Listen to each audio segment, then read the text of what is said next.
लेकिन हालत तो कुछ और लोगों की भी ठीक नहीं। पाठशाला में अगली क्लास में आपको बताऊंगा तिहाड़ में ऐसा क्या हो रहा कि केजरीवाल की जान को खतरा हो सकता है क्या। 12 दिन में केजरीवाल का वजन 4.5 किलो गिर गया, इसका सच क्या निकला। हाईकोर्ट में केजरीवाल को लेकर ईडी ने वो कह दिया कि सब चौंक गए। अब इसका क्या।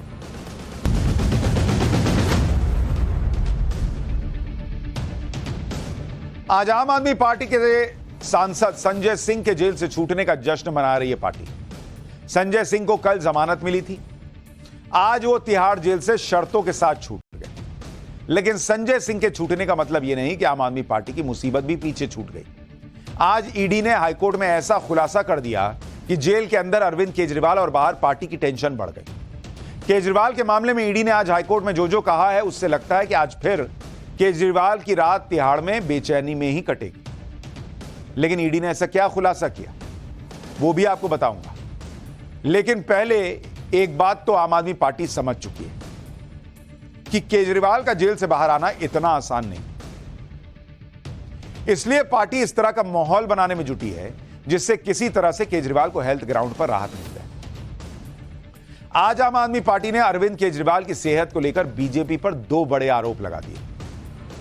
पहला आरोप यह लगाया कि बीजेपी अरविंद केजरीवाल को जेल में रखकर उनकी सेहत से खिलवाड़ कर रही है, उनकी जान को खतरे में डाल रही है। दूसरा यह कि तिहाड़ जेल में अरविंद केजरीवाल को जानबूझकर उस जेल में रखा गया है जहां खतरनाक कैदी बंद है। यहां तक दावा कर दिया गया कि कुछ कैदी केजरीवाल को नुकसान भी पहुंचा सकते हैं। आज आम आदमी पार्टी की तरफ से यह दावा किया गया कि 21 मार्च यानी जब से अरविंद केजरीवाल गिरफ्तार हुए हैं तब से आज तक यानी 12 दिन में अरविंद केजरीवाल का वजन 4.5 किलो गिर गया है। आम आदमी पार्टी ने आरोप लगाया कि गिरफ्तारी के वक्त अरविंद केजरीवाल का वजन 69.5 केजी था, जो अब 65 किलो रह गया है। आम आदमी पार्टी ने यह भी आरोप लगाया कि ईडी की कस्टडी में 3 बार उनका शुगर लेवल गिर गया, एक बार तो 46 तक चला गया। आम आदमी पार्टी का कहना है कि वो अरविंद केजरीवाल की सेहत के मामले में लीगल हेल्प लेंगे, यानी कोर्ट में भी इस बात को रखा जाएगा। एक बार आम आदमी पार्टी के नेता को सुनिए, फिर बताता हूं कि अरविंद केजरीवाल की सेहत और वजन गिरने के दावों का सच क्या है।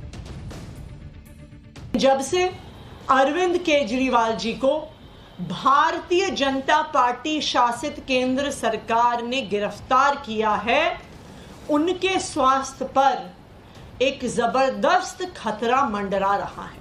आज मैं भारतीय जनता पार्टी को यह कहना चाहती हूं कि पूरा देश आज उन्हें देख रहा है। आज देख रहा है कि किस तरह से भारतीय जनता पार्टी ने झूठे केस लगाकर अरविंद केजरीवाल को जेल में डाल दिया है, जहां आज उनके स्वास्थ्य को खतरा हो रहा है। यानी आम आदमी पार्टी के हिसाब से चलिए तो जिस किसी भी आदमी को शुगर की बीमारी है उसको जेल नहीं भेजना चाहिए। आम आदमी पार्टी के इन आरोपों के बीच तिहाड़ प्रशासन ने बयान जारी करते हुए आज बताया कि 1 अप्रैल 2024 को जब अरविंद केजरीवाल को तिहाड़ लाया गया तब उनका वजन 65 किलो था। आज तीसरे दिन भी उनका वजन 65 ही किलो बना हुआ है। 1 अप्रैल को अरविंद केजरीवाल का शुगर लेवल 139 था। 2 अप्रैल को शुगर लेवल पहले 182 दर्ज हुआ, फिर 160 दर्ज किया गया। 3 अप्रैल को शुगर लेवल 140 दर्ज किया। इसी तरह अरविंद केजरीवाल का बीपी भी रोज मॉनिटर होता है। 1 अप्रैल को उनका बीपी 120/82 था, 2 अप्रैल को 121/83 और 3 अप्रैल को यानी आज 116/82 दर्ज किया गया। यानी सब कुछ देखिए तो नॉर्मल है और जेल में जाके तो उनका वजन स्टेबल हो गया, अब गिर भी नहीं रहा। तिहाड़ प्रशासन की तरफ से बताया गया कि अरविंद केजरीवाल की सेहत ठीक है, वाइटल्स नॉर्मल हैं, शुगर लेवल कंट्रोल में है, किसी तरह की कोई दिक्कत नजर नहीं आ रही। उनके सेहत में कोई गिरावट भी दर्ज नहीं हुई। तिहाड़ जेल के डॉक्टर्स और प्रशासन लगातार उनकी सेहत पर नजर बनाए हुए हैं। सूत्रों के मुताबिक केजरीवाल के सेल के बाहर तैनात वार्डर को भी यह आदेश दिया गया है कि अगर अरविंद केजरीवाल थोड़ा सा भी असहज दिखें तो तुरंत डॉक्टर्स को बुला लिया जाए। अब अरविंद केजरीवाल के वजन गिरने को लेकर अलग अलग दावे भी हैं। उनकी पार्टी कह रही है कि 12 दिन में 69.5 किलो से वो 65 किलो हो गए हैं। तिहाड़ प्रशासन कह रहा है कि पिछले 3 दिन में कोई वजन ही नहीं गिरा, 65 किलो का 65 किलो बना हुआ है। इस पर आम आदमी पार्टी का दावा है कि 21 मार्च से 31 मार्च के बीच जब अरविंद केजरीवाल ईडी की कस्टडी में थे तब उनका वजन 4.5 किलो गिरा है। इस पर ज्यादा क्लैरिटी तो ईडी दे सकती है, लेकिन सूत्रों से खबर यह है कि ईडी के पास अरविंद केजरीवाल के वजन को लेकर कोई जानकारी ही नहीं। ईडी के सूत्र कह रहे हैं कि जब अरविंद केजरीवाल को हिरासत में लिया गया था तो उनका वजन ही नहीं मापा गया था। ईडी ने मेडिकल तो कराया, लेकिन बीपी, शुगर और दूसरे पैरामीटर चेक किए गए, अरविंद केजरीवाल का वजन ही नहीं मापा था। तो जब ईडी के मेडिकल में अरविंद केजरीवाल का वजन ही नहीं लिया गया, तो अरविंद केजरीवाल का वजन 69.5 केजी ईडी की कस्टडी में था, अब 65 हो गया। ये कैसे कहा जा रहा है? लेकिन कहना है तो कहा जा रहा है। अरविंद केजरीवाल का तिहाड़ में आज तीसरा दिन। हमने आपको बताया था कि तिहाड़ में केजरीवाल की पहली रात बेचैनी में बीती थी उनकी। हालांकि अब ऐसा लग रहा है कि धीरे धीरे अरविंद केजरीवाल जेल के रूटीन में ढलते जा रहे हैं। सूत्रों के मुताबिक दूसरे दिन रात में अरविंद केजरीवाल को नींद आई। हालांकि 2 बार नींद टूटी भी। इस दौरान वो बिस्तर पर बैठे नजर आए। थोड़ी देर बैठने के बाद वो फिर से सो गए। जेल में केजरीवाल ने दूसरे दिन की शुरुआत सेल में झाड़ू लगाने से की। बाहर एक पेड़ के आसपास एरिया भी साफ किया, यह कहा जा रहा है। साफ सफाई के बाद केजरीवाल ने अपनी सेल में योग किया, ध्यान किया, जिसके बाद नाश्ता किया। केजरीवाल के लिए उनके घर से बना खाना आया था, जिसे जांचने के बाद दोपहर को परोसा गया। कल सुनीता केजरीवाल ने अरविंद केजरीवाल से वीडियो कॉन्फ्रेंसिंग के जरिए दोपहर 1:30 बजे से 2 बजे के बीच बातचीत की। इसके बाद करीब 3 बजे केजरीवाल ने अपने वकील से मुलाकात की। इस दौरान उन्होंने कुछ कागजों पर साइन भी किए। सेल में केजरीवाल का ज्यादातर वक्त टहलते हुए और किताब पढ़ते हुए देखा गया। अब इतना टहलेंगे तो वजन तो कम हो ही जाएगा। फिर बाहर लोग कहेंगे कि वजन गिर गया, वजन गिर गया। दोपहर 3:30 बजे से शाम 6 बजे के बीच वो अपनी सेल से बाहर आए और वॉक किया। अरविंद केजरीवाल ने तिहाड़ जेल में कुर्सी, मेज और कुछ और चीजें इस्तेमाल करने की इजाजत मांगी थी, जिस पर दिल्ली की राउज एवेन्यू कोर्ट ने मंजूरी दे दी है। कोर्ट ने जेल अथॉरिटी को आदेश दिया है कि वो केजरीवाल की सेल में कुर्सी, मेज उपलब्ध कराए ताकि वो किताबें पढ़ सकें। इसके अलावा कोर्ट ने अरविंद केजरीवाल को इलेक्ट्रिक केतली के इस्तेमाल की भी इजाजत दे दी। केजरीवाल का कहना था कि वो डायबिटीज से पीड़ित हैं, उन्हें बार बार चाय पीनी होती है, जबकि जेल अथॉरिटी सिर्फ नियमों के हिसाब से उन्हें चाय देती है। ऐसे में कोर्ट ने उन्हें पानी गर्म करने के लिए इलेक्ट्रिक केतली के इस्तेमाल की इजाजत दे दी। अरविंद केजरीवाल को जेल में तो कुछ राहत मिल रही है, लेकिन जेल के बाहर उनके लिए परेशानियां बढ़ रही हैं। आज अरविंद केजरीवाल की गिरफ्तारी के विरोध में दी गई अर्जी पर हाईकोर्ट में सुनवाई हुई। अब जरा इसको भी सुनिए। केजरीवाल और ईडी की तरफ से जो दलीलें दी गई उसके बारे में बता दूं, उससे पहले यह जान लीजिए कि आज फैसला नहीं आया। हाईकोर्ट ने फैसला सुरक्षित रख लिया। अरविंद केजरीवाल की गिरफ्तारी पर आज हाईकोर्ट में जबरदस्त बहस हुई। जबरदस्त।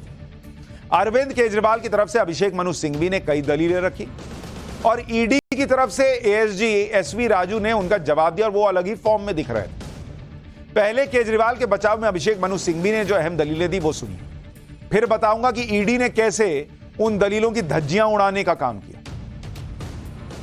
पहली दलील जो अरविंद केजरीवाल के वकील अभिषेक मनु सिंघवी ने दी कि चुनाव से पहले जानबूझकर गिरफ्तारी हुई है केजरीवाल की ताकि चुनाव प्रभावित किए जाए और पार्टी को तोड़ दिया जाए।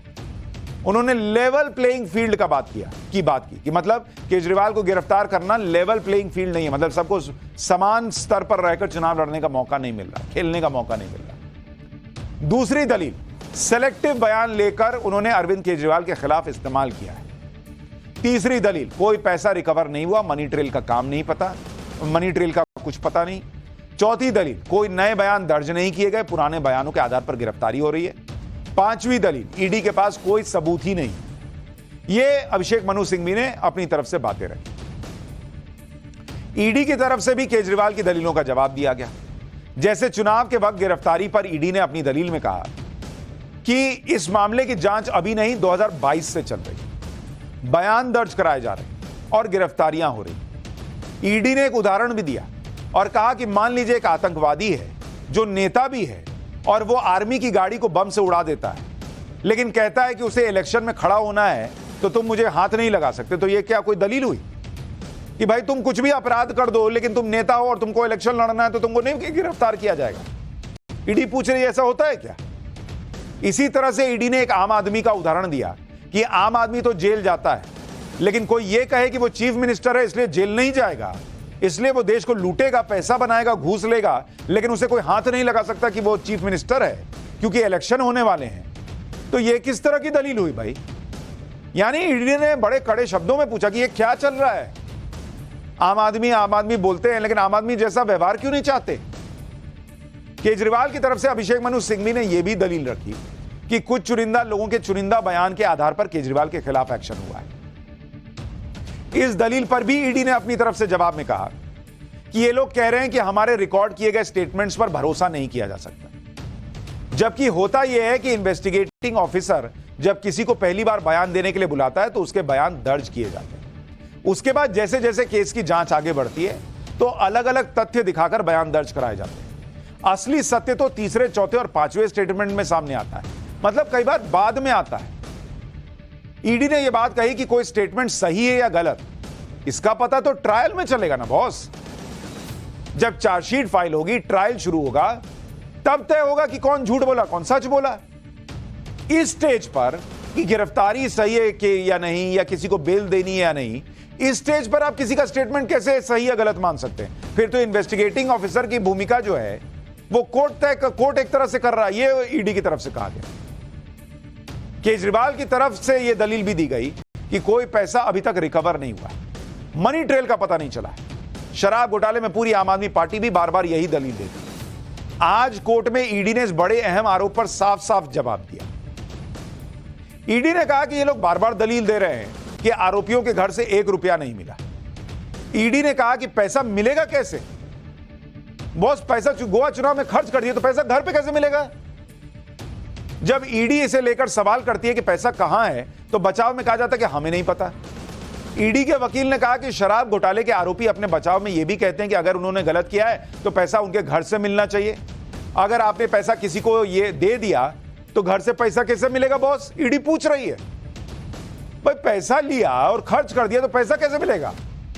पैसा का ट्रेल ना एस्टैब्लिश होगा। ईडी के वकील ने केजरीवाल का जिक्र करते हुए कहा कि केजरीवाल व्यक्तिगत रूप से शामिल है, इसमें शामिल है। ईडी के वकील ने कहा कि आप खुद सोचिए, अगर एक मर्डर के केस में डेड बॉडी नहीं मिलती है, लेकिन उसके बावजूद आरोपी के खिलाफ मर्डर का केस चलता है कि नहीं? ऐसा तो नहीं होता कि अगर डेड बॉडी नहीं मिली है तो मर्डर ही नहीं हुआ, यह मान लिया जाता है। सजा मिलती है ना भाई। तो पैसा खर्च हो गया मान लीजिए अगर किसी घोटाले का, तो फिर कोई केस नहीं होगा। और अरविंद केजरीवाल इतनी लंबी लिस्ट सुनाते थे जब पॉलिटिक्स में आए थे कि ये बेईमान, ये बेईमान, ये बेईमान, उनमें से किसके किसके घर से इन्होंने नोट रिकवर कर लिया था? ईडी ने कोर्ट को यह भी बताया कि इस केस में मनी ट्रेल है और ईडी ने उसे लोकेट कर लिया। हो सकता है कि पूरा पैसा इस्तेमाल हो गया है, इसलिए वो पैसा ना मिले, लेकिन पैसा कहां से शुरू हुआ और कहां जाके खत्म हुआ, यह मनी ट्रेल बड़ी इंपॉर्टेंट है। केजरीवाल के वकील ने बचाव में यह दलील दी कि इस केस में तो कुछ नया नहीं हो रहा। इस केस में आखिरी बयान अगस्त 2023 में लिया गया था। इस दलील पर ईडी ने जवाब दिया, कहा कि यह बात बिल्कुल गलत है कि आखिरी बयान अगस्त 2023 में लिया गया। ईडी के वकील ने कहा कि केजरीवाल कोर्ट के सामने गलत बयान देने के अपराधी हैं। ये लोग कह रहे हैं कि ईडी साफ नहीं है, लेकिन वो कितने साफ और पवित्र हैं मैं आपको बताता हूं। ईडी की तरफ से बताया गया कि ट्रायल कोर्ट ने खुद अपने ऑर्डर में यह रिकॉर्ड किया है कि इस मामले में फ्रेश स्टेटमेंट्स रिकॉर्ड किए गए हैं और इस आधार पर केजरीवाल की अर्जी को तुरंत खारिज कर देना चाहिए, क्योंकि वो कोर्ट को गुमराह कर रहे हैं। बॉस, कोर्ट कुछ बोलता है, आप बाहर आके प्रेस कॉन्फ्रेंस में कुछ बोलते हैं, ये चल जाएगा, लेकिन कोर्ट में आप कह रहे हैं कि कोई फ्रेश स्टेटमेंट नहीं हुआ और ईडी के वकील कह रहे हैं कि भैया लोअर कोर्ट खुद ही कह रहा है कि भाई फ्रेश स्टेटमेंट हुआ है, तो ये तो कोर्ट को गुमराह ना कर रहे हैं। इसी आधार पर इनको खारिज कीजिए इनका मामला, ईडी के वकील ने कहा। केजरीवाल की तरफ से यह भी दलील दी गई कि ईडी के पास कोई सबूत ही नहीं। इस पर ईडी ने कोर्ट को बताया कि उनके पास बहुत से तथ्य हैं, उनके पास व्हाट्सएप चैट है, हवाला ऑपरेटर के बयान है। ऐसा नहीं कि ईडी अंधेरे में तीर चला रही है। ईडी के पास ढेर सारा इनकम टैक्स का डेटा है। ईडी ने ऐसे सबूत जोड़ लिए हैं जिससे यह दिख रहा है कि घोटाले में जो पैसा मिला उसका इस्तेमाल गोवा चुनाव में हुआ। इसका फायदा आम आदमी पार्टी को हुआ और यह अपराध आम आदमी पार्टी की तरफ से किया गया। ईडी के इस बयान के तुरंत बाद कोर्ट ने कहा कि इससे पहले कि हम फैसला सुरक्षित रखें, हम केस की फाइल देखना चाहते हैं। इस पर ईडी ने कहा कि वो कोर्ट को यह फाइल दे देंगे। आज कोर्ट में बहस के दौरान ईडी ने एक बड़ा खुलासा भी किया, जिससे पूरी आम आदमी पार्टी पर बड़ा संकट आ सकता है। ईडी ने आज हाईकोर्ट को बताया कि शराब घोटाले में कुछ प्रॉपर्टीज पहले ही अटैच की जा चुकी हैं। 126 करोड़ की कीमत की प्रॉपर्टी पर एक्शन चल रहा है। ईडी आम आदमी पार्टी की प्रॉपर्टी अटैच करना चाह रही है। ईडी ने बताया कि आम आदमी पार्टी कई लोगों का समूह है, यानी कंपनी की तरह है, और पीएमएलए के सेक्शन 70 के तहत लोगों का समूह भी एक कंपनी हो सकता है। इस आधार पर आम आदमी पार्टी पीएमएलए सेक्शन 70 के तहत एक कंपनी है। इस कंपनी के मुखिया अरविंद केजरीवाल हैं, जो सारे फैसले लेते रहे। अगर कंपनी की तरफ से कोई गड़बड़ी की गई है तो वो जिम्मेदार है। इस मामले में जब मनी लॉन्ड्रिंग हुई तो अरविंद केजरीवाल ही इस कंपनी का सारा काम देखते थे। यानी आज कोर्ट में ईडी ने आम आदमी पार्टी के लिए दो बड़ी मुश्किल खड़ी कर दी। पहली तो यह कि आने वाले वक्त में ईडी आम आदमी पार्टी की प्रॉपर्टी अटैच कर सकती है। दूसरा, ईडी आम आदमी पार्टी को पीएमएलए के तहत एक कंपनी सिद्ध करके पूरी की पूरी पार्टी के खिलाफ एक्शन ले सकती है। और हमने आपको पहले भी पाठशाला में बताया था कि ईडी आम आदमी पार्टी को भी इस मामले में आरोपी बनाने जा रही है। शराब घोटाले में केजरीवाल के खिलाफ अपने केस को और मजबूत बनाने के लिए ईडी केजरीवाल के लॉक्ड फोन को भी किसी तरह खुलवाने के लिए संघर्ष कर रही है। केजरीवाल ने ईडी को जो फोन सरेंडर किए उनके पासवर्ड शेयर नहीं कर रहे। केजरीवाल बता ही नहीं रहे कि उनके फोन का पासवर्ड क्या है, तो फिर फोन देने का फायदा क्या? ऐसे में ईडी ने एप्पल कंपनी से भी संपर्क किया, क्योंकि वही आईफोन बनाती है, लेकिन कंपनी ने यूजर की प्राइवेसी का हवाला देते हुए फोन को अनलॉक करने से इनकार कर दिया। ईडी के मुताबिक केजरीवाल के फोन में कई सबूत हैं जो पूरे केस में अहम साबित हो सकते हैं। ऐसे में ईडी आईफोन को अनलॉक करने के दूसरे विकल्पों पर विचार कर रही है। एप्पल फोन को अनलॉक करने का पहला विकल्प है लेगेसी कॉन्टैक्ट फीचर। केजरीवाल ने अपने आईफोन में सिक्योरिटी फीचर के लिए जिसका भी नंबर रजिस्टर किया होगा, वो शख्स एक प्रोसेस के जरिए केजरीवाल के आईफोन को ओपन कर सकता है, लेकिन इस प्रोसेस के लिए अरविंद केजरीवाल की ही जरूरत पड़ेगी। ऐसे में ईडी के पास फोन को अनलॉक करने का दूसरा विकल्प है एथिकल हैकिंग। एथिकल हैकिंग का इस्तेमाल अपराधियों के डेटा को निकालने के लिए होता है, लेकिन एथिकल हैकिंग के लिए ईडी को भारी खर्चा करना पड़ सकता है। अरविंद केजरीवाल का फोन अनलॉक हो ना हो, आज संजय सिंह तिहाड़ के लॉक से बाहर आ गए। शराब घोटाले में बेल मिलने के बाद कुछ देर पहले संजय सिंह तिहाड़ से बाहर आए। संजय सिंह के जेल से बाहर आते ही आम आदमी पार्टी के कार्यकर्ताओं ने फूल बरसाकर उनका स्वागत किया। ईडी ने विरोध नहीं किया, इसलिए जमानत मिली है, लेकिन फूल ऐसे बरस रहे हैं जैसे मामला ही खत्म हो गया। जेल के बाहर का माहौल देखकर तो ऐसा लग रहा था जैसे संजय सिंह जमानत पर नहीं बल्कि बरी होकर बाहर आए। जेल से बाहर आकर संजय सिंह भाषण देने लगे। उन्होंने कहा कि उन्हें भरोसा है कि जल्दी ही अरविंद केजरीवाल भी बाहर आएंगे। एक बार संजय सिंह को सुन लीजिए, फिर आगे की बात।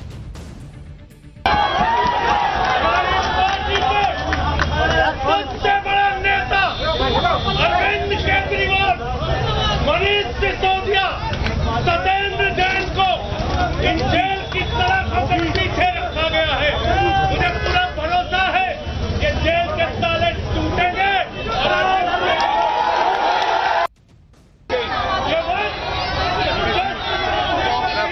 जाओ यार।